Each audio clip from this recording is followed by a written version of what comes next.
This is 3-month-old Braxton, a baby boy with a big smile. But now, these photos are a reminder of what was taken from a young family. It's been absolutely tragic.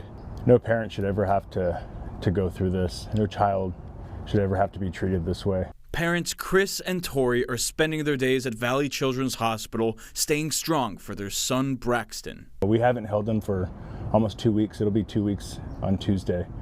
And to not be able to console your child, it's heart-wrenching. I was heartbroken to see my son that way, with all the tubes and just like in the state that he was in. Like, he never asked for this. Madera County deputies say it all started with a medical aid call on January 13th. She initially got in a FaceTime from the babysitter, Tanya. We were initially told that by her that she had fallen on him and woke up and he was unresponsive at that time. Braxton was rushed to emergency surgery for severe head trauma. We barged in through the emergency room where the ambulance goes. We got yelled at by security guards. But after a 6-hour surgery, the doctor shared troubling news. He explained to us that his injuries weren't consistent with a fall or consistent with a baby that had been shaken.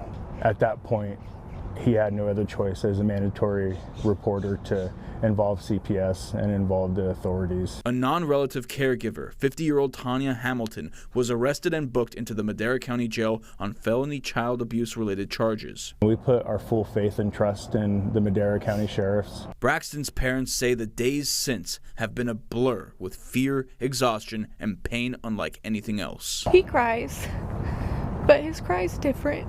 You know your baby's cry and like what they want and need.